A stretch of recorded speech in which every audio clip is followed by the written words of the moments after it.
Buenos días, Dios le bendiga. Le habla su amigo y hermano Saúl Rivera, siervo y amigo de Jesucristo, en una mañana preciosa, en la mañana del 4 de mayo del 2025. Y me levanté con un pensamiento acerca del amor. Dice la escritura en primera de Pedro, capítulo 4, verso 8. Dice que tengamos ferviente amor entre vosotros, porque el amor cubrirá multitud de pecados, multitud de faltas. Y eso es entre hermanos. También existe entre parejas hombre y mujer, porque esa es la pareja que Dios estableció desde el principio, creando al hombre y a la mujer, diciendo: dejará el hombre a su padre y a su madre y se unirá a su mujer. No hay otra distinción de parejas, solamente esa. Pero también existe ese amor de pareja, existe amor familiar. Y quiero hablar un amor acerca de la iglesia. Para eso tenemos que ir al libro de Apocalipsis, porque las 7 iglesias que habla el Apocalipsis representan cada una de esas características de personas dentro de la iglesia o hermanos dentro de la iglesia. Está la iglesia de Éfeso, Esmirna, Pérgamo, Tiatira, Sardis, Filadelfia y Laodicea. En este caso, voy a hablar acerca de la iglesia de Éfeso, la iglesia que el Señor le dice: perdiste tu primer amor. Y es cuando el primer amor muere. Yo no sé cuántas veces o en el momento en que te enamoraste de una persona, de tu pareja, de tu esposa o de tu esposo, y dejaste de hacer un sinnúmero de cosas, que te agradaban tan solo por agradar a tu pareja, a tu esposa, a tu novia en aquella entonces, a tu mujer, a esa muchacha que vistes y te ardió el corazón. Interesantemente, el libro de Apocalipsis contiene unas cartas a unas iglesias, cada una con unas particularidades que las identifica entre otras. Dice que a diferencia de los correos electrónicos o los mensajes de texto, los mensajes que se utilizan para WhatsApp o las redes sociales, cuando recibimos una carta, la valoramos, la guardamos, pues como que eso nos deja una impresión profunda de la persona que escribió, una impresión que duradera, y no queremos deshacernos de esa carta. Y es el mismo Jesucristo quien quiere llevarle un mensaje escrito, identificándose Él como el Alfa y la Omega, el primero y el último. Eso es en griego Alfa y Omega, en el hebreo es el Aleph Tav, el primero y el último, la primera letra del alfabeto hebreo, la última letra del alfabeto hebreo. Y vamos a ver cómo esta carta, la carta a la iglesia en Éfeso o al ángel de la iglesia en Éfeso, vamos a ver cómo Dios la ve, qué Dios quiere decirnos hoy. Aunque quiero que sepan que cada una o cada carta que está mencionada aquí en el Apocalipsis no fue dada a cada iglesia individualmente. En otras palabras, la carta o el mensaje a la iglesia en Éfeso no fue a Éfeso solamente, sino que se escribió un libro llamado el Apocalipsis, la revelación, completo, incluyendo todas las cartas a cada una de las iglesias. Y a la iglesia de Éfeso se le conoce por haber dejado su primer amor. Es importante comprender que Éfeso representa no tan solo a alguna iglesia del presente, sino también a algunos cristianos que están dentro del conglomerado que se conoce como la iglesia de Jesucristo. Algunos que en su principio comenzó con mucha energía, pero que al pasar el tiempo perdió ese amor por Cristo a causa de que de todos los quehaceres que hay y que presenta o se presentan en la vida humana o en la vida misma. Y el capítulo 1 de Apocalipsis dice que es o son las cosas que Juan vio y que hasta cayó como muerto. Y el capítulo 2, o como se identifica como el capítulo 2 de Apocalipsis, y el capítulo 3 son las cosas que son. Una exhortación a la iglesia de Cristo que están representadas por las 7 iglesias en el Asia Menor. Y el capítulo 4 en adelante, las cosas que sucederán luego de esas que van a hablarse acerca de las iglesias. Y aunque las cartas son a iglesias históricas del primer siglo, también lo es a la iglesia contemporánea. Por lo que podemos ver 3 maneras de entender este tipo de cartas para poder captar lo que Dios quiere decirnos. Número 1, entenderla por asociación primaria. Significa que son cartas reales y literales. Además de que están en un orden geográfico que dan forma circular en el Asia Menor, que hoy se llama Turquía. Número 2 sería entenderlas en una aplicación personal, ya que identifica a todo creyente como durante esa historia misma de la iglesia, siempre, en cualquier lugar, en cualquier época de la iglesia, en cualquier siglo de la iglesia, vemos creyentes: Éfeso, Esmirno, Tiatiro, Sardis, Pérgamos, Filadelfos y Laodicenses. Y número 3, poderla entender o entenderla en su expectación profética.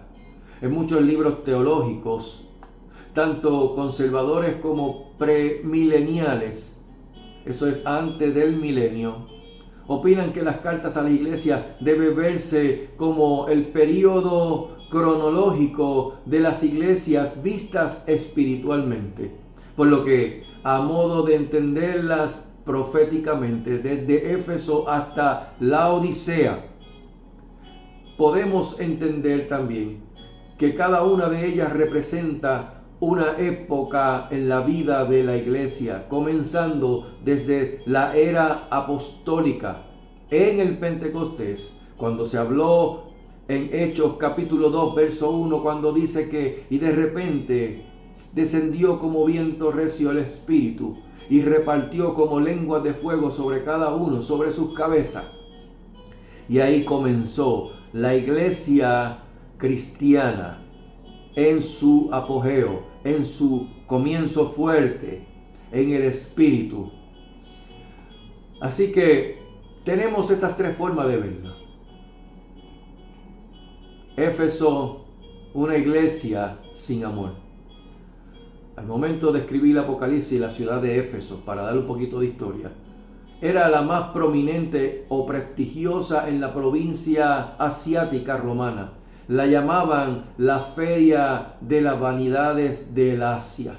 Era una ciudad cosmopolita llena de ricos y pobres, de gente culta, pero también de gente ignorante. Estaba llena de artesanos y de comerciantes. En esta ciudad había un templo famosísimo llamado Diana, o el templo de Diana, que llegó a ser una de las 7 maravillas del mundo antiguo y que también se le conoció como el templo de Artemisa. Aunque para los romanos, que era el imperio predominante, la conocían como Diana. Un templo que estaba construido con toda la esplendidez habida y por haber, siendo una de las 7 maravillas del mundo, particularmente o principalmente por el mármol y esas gigantescas columnas con capacidad de hasta 24,000 aproximadamente de personas, pero con un clima completamente rodeado de paganismo. Ese era Éfeso. A Éfeso, o a la iglesia de Éfeso, Cristo se le presenta como el que tiene las 7 estrellas en su derecha y que está en medio de los 7 candeleros de oro. En otras palabras, ese tiene es interpretado con la palabra autoridad. O sea, que no importa los problemas o las dificultades que tengamos, Cristo nos dice: yo tengo la autoridad, estás en mi diestra, yo tengo el control. Y es como Cristo se le presenta a la iglesia en Éfeso. Ahora bien, cuando el médico nos examina, lo próximo es darnos un diagnóstico. Y Cristo, luego de examinar el corazón de la iglesia en Éfeso, o la iglesia y el ángel de la iglesia en Éfeso, entiéndase, el pastor de la iglesia, le da un diagnóstico, le da buenas noticias y también le da malas noticias. A modo de anécdota, un hombre se encuentra con otro hombre y le dice: te tengo malas noticias y peores noticias. El otro hombre le dice: bueno, pues dame las malas noticias primero. Pues bien, recibimos los análisis médicos tuyos y dice que solo se quedan 2 días de vida. El hombre lo mira y le dice: bueno, ni modo, ¿qué puede ser peor?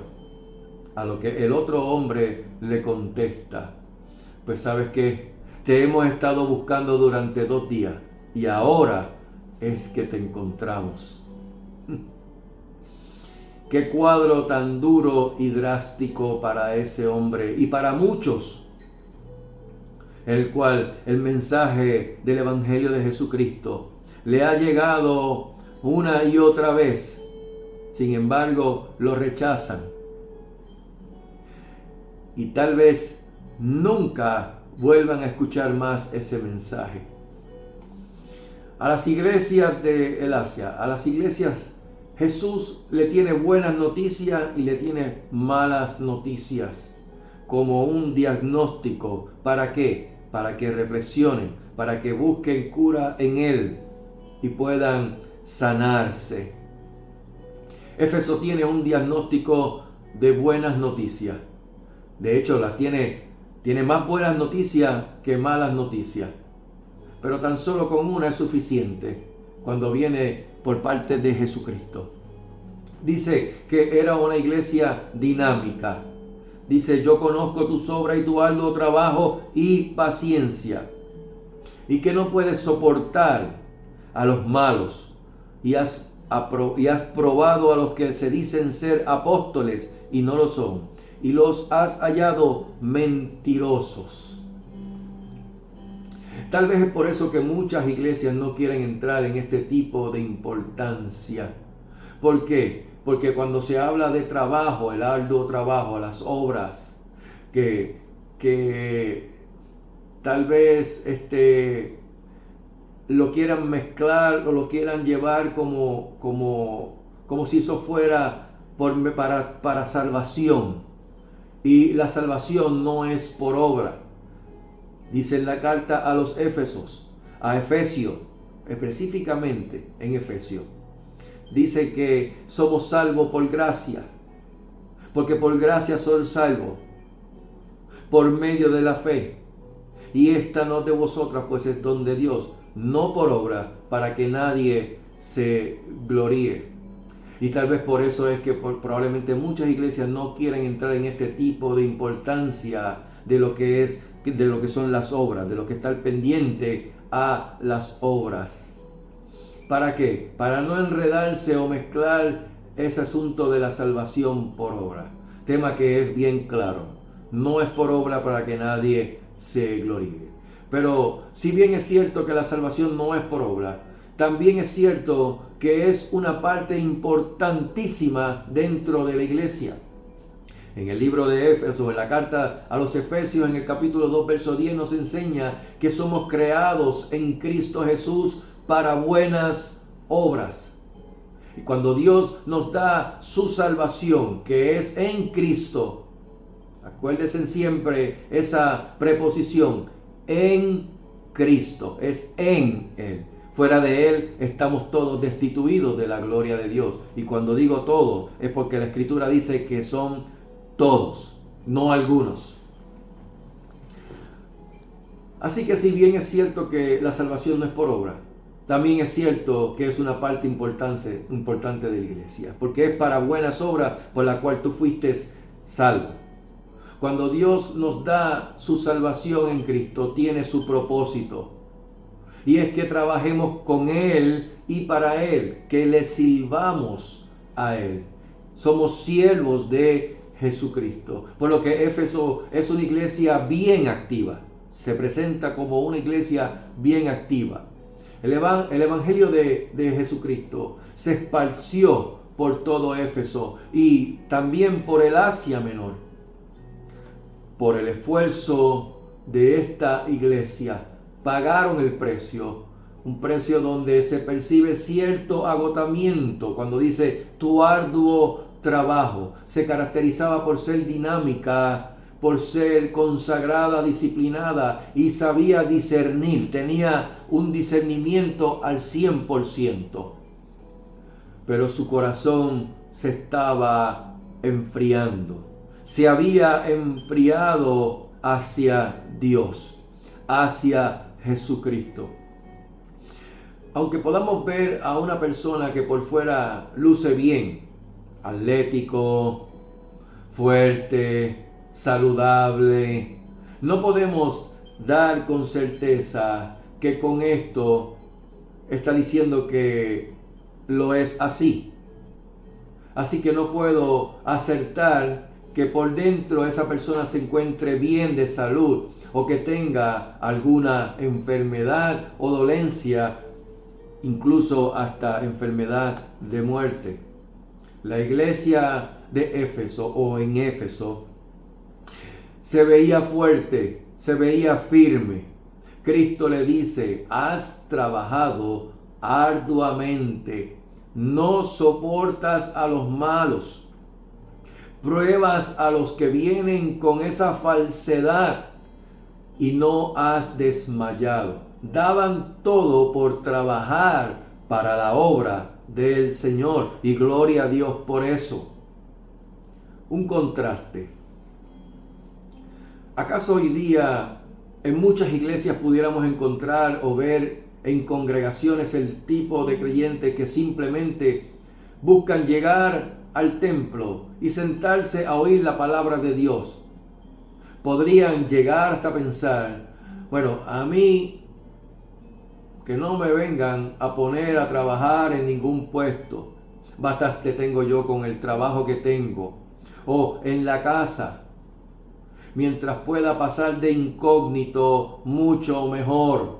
Llego y me siento, recibo mi bendición de la predicación y adiós, que para luego es tarde. Tendré que sacrificar alguna de mis cosas personales para atender o ayudar en la iglesia. Cierro paréntesis. Comentarios como estos y otros más pudieran ser o estar surgiendo en las iglesias hoy día. A todos en algún momento nos pasa a algunos de estos pensamientos por nuestras mentes. Pero mira lo que nos enseña la Biblia. En 2 de Samuel, capítulo 24, verso 24, nos dice: no ofreceré a Jehová mi Dios holocaustos que no me cuesten nada. Eso lo dijo el rey David. Eso fueron expresiones del rey David. Y así era la iglesia en Éfeso. Trabajaba duro, con paciencia y con disciplina. Otro punto es el discernimiento. Has probado a los que dicen ser apóstoles y no lo son, y los has hallado mentirosos. En el primer siglo de la iglesia existía lo que se conocía como la sucesión apostólica. Con eso se entendía que cuando venía alguien como apóstol, decía que era por la imposición de las manos de parte de alguno de esos primeros 12 apóstoles. Pero al momento de esta carta a las iglesias, el único de los 12 apóstoles que quedaba era Juan. Y estaba desterrado en una isla llamada Patmos, una de cientos de islas en el sur de Grecia. Por lo que la iglesia de Éfeso o en Éfeso tenía cuidado de este tipo de sucesión apostólica. También aborrecían a los nicolaítas y sus obras. Dice: pero tienes esto, que aborrece las obras de los nicolaítas, los cuales yo también aborrezco. Bueno, aquí existen varias interpretaciones al respecto. La palabra nicolaíta viene de Nicolao, que más que traducirla es una transliteración, por lo que era una palabra compuesta de dos en el griego. Nicolao, Nico de conquistador y lao de la palabra pueblo o laico. Así que en el contexto eclesiástico se llamaba nicolaitas a estas personas que Jesús aborrecía también. El nombre Nicolao significa conquistador del laico o del pueblo, por lo que se podía interpretar como una clase social que marcaba una separación, o más bien que había un grupo que gobernaba sobre el resto de la población, y que dentro de las iglesias pudieran estar marginando al creyente común.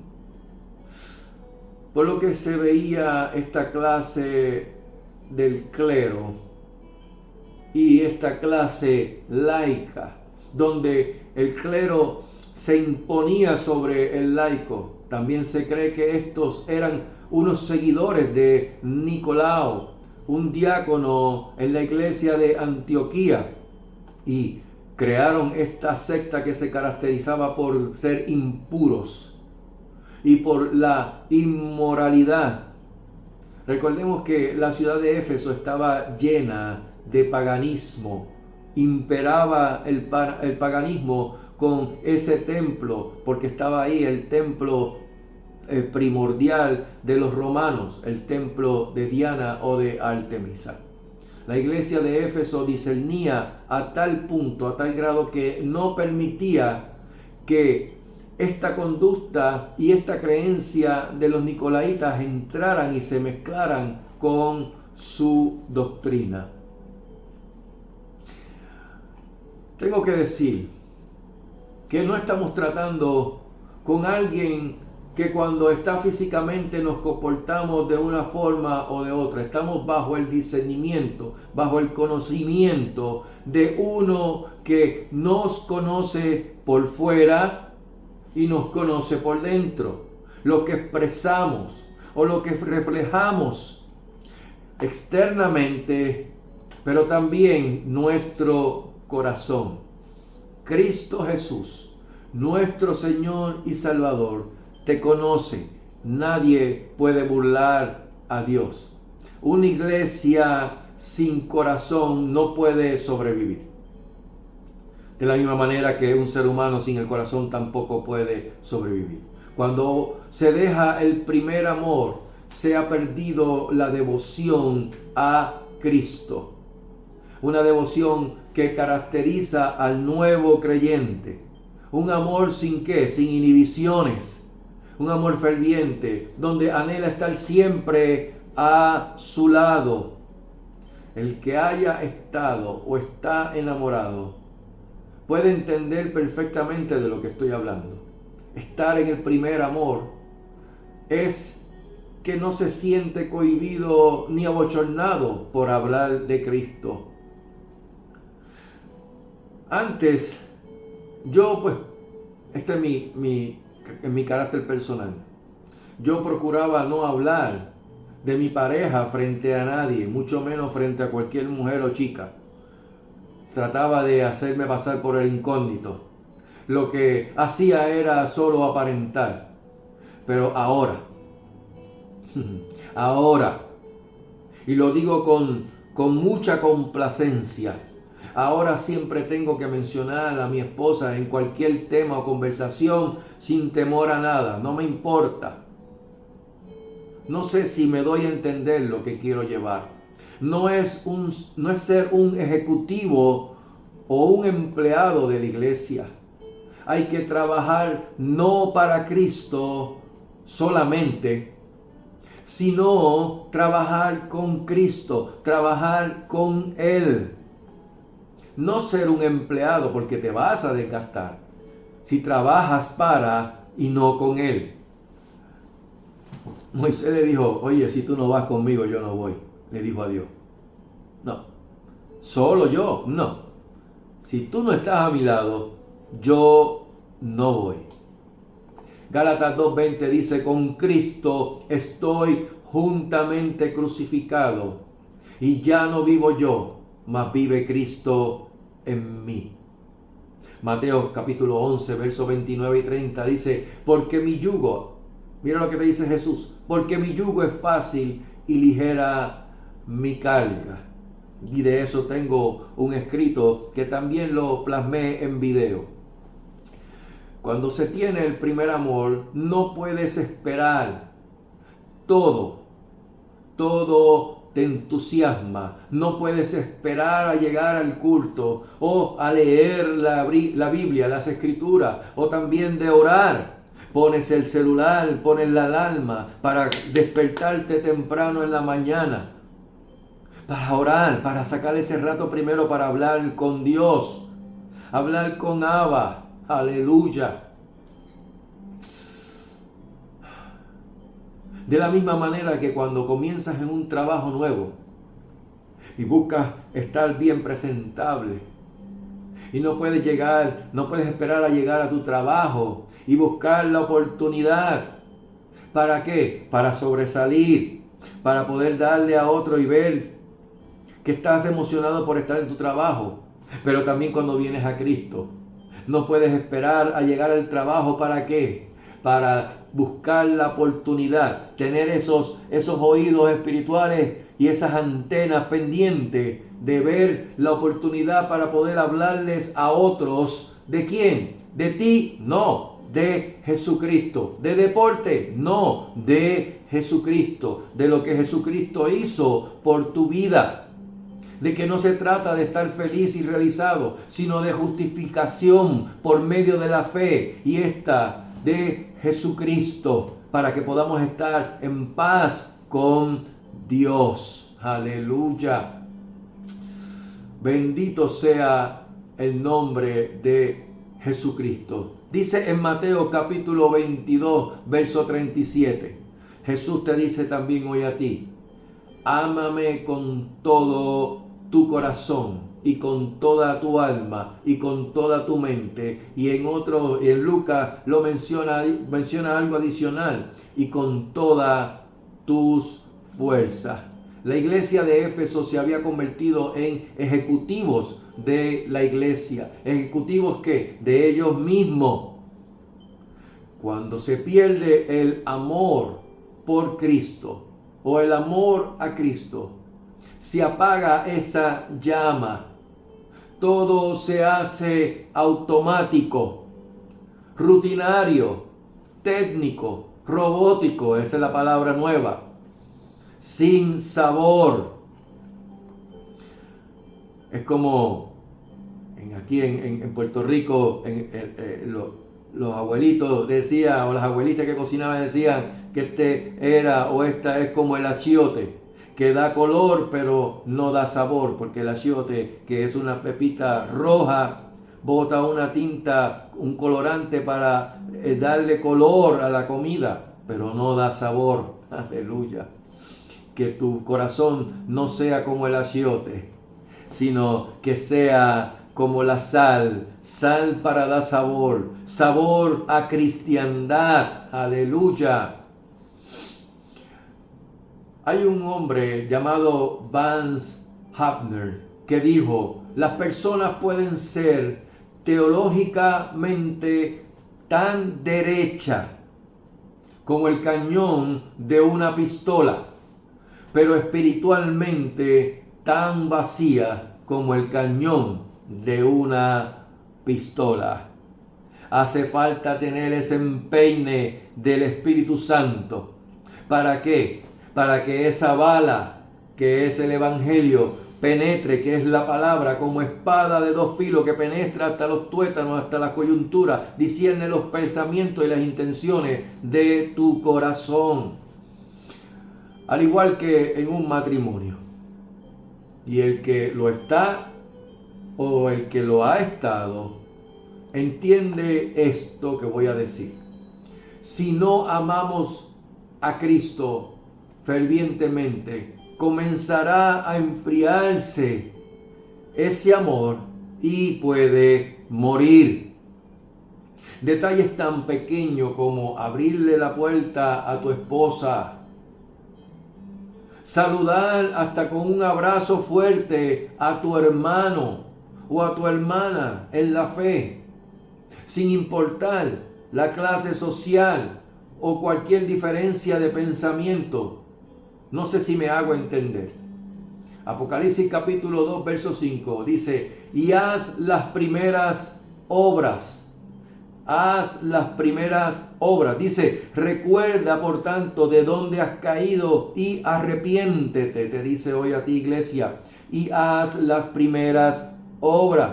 Pues si no, vendré pronto a ti y quitaré tu candelero de su lugar si no te hubieres arrepentido. Haz las primeras obras. Esas obras que hacías cuando Cristo entró en tu corazón y no podías dejar de hablar de Él. Conclusión. 3 cosas para hacer. Si has perdido tu primer amor, y esto también sirve para los matrimonios y para las relaciones entre hermanos, recuerda de dónde has caído.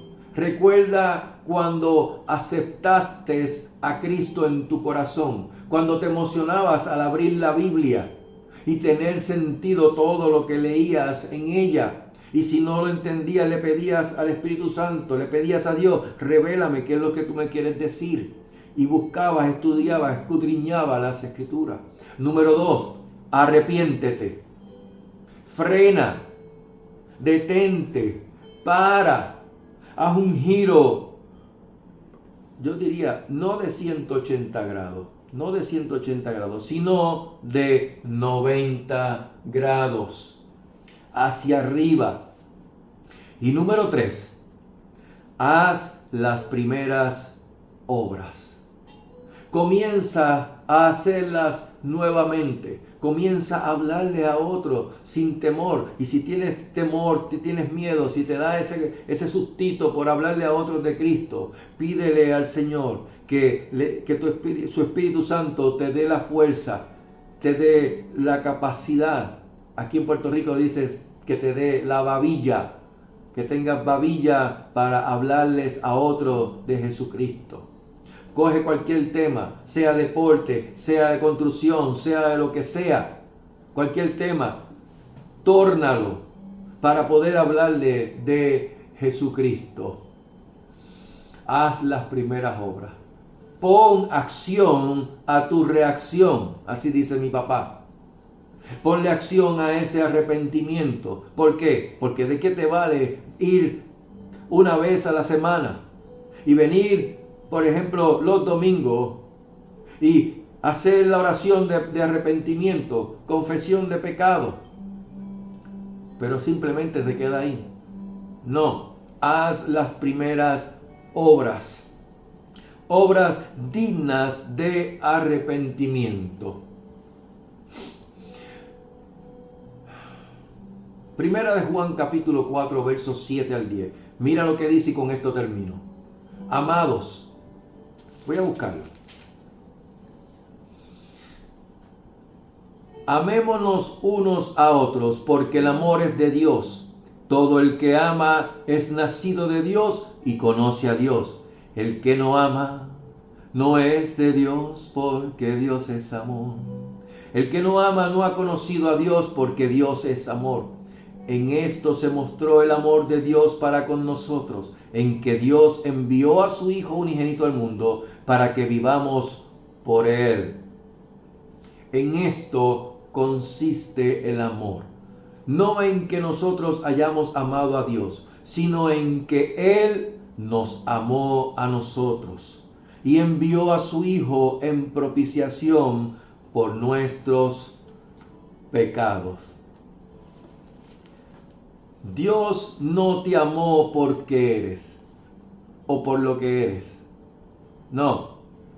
Dios te ama o te amó porque es en pasado y su amor fue Jesucristo, porque de tal manera amó Dios al mundo que dio a su Hijo unigénito para que todo aquel que en Él cree no se pierda, mas tenga vida eterna. Así que Él te amó a pesar de lo que eres. Que en esta mañana puedas reflexionar y volver a esas primeras obras en amor. Si perdiste ese primer amor por Jesucristo, que Jehová les bendiga y les guarde. Que Jehová haga resplandecer su rostro sobre ustedes y tenga de ustedes misericordia. Que Jehová alce sobre ustedes su rostro y ponga en ustedes shalom, paz. Que tengan una excelente mañana, tarde o noche cuando puedan ver este video, pero que sobre todas las cosas la gracia y la paz de nuestro Señor Jesucristo sea sobre vuestras vidas en sobreabundancia. Que tengan un excelente día. Bendiciones. Amén.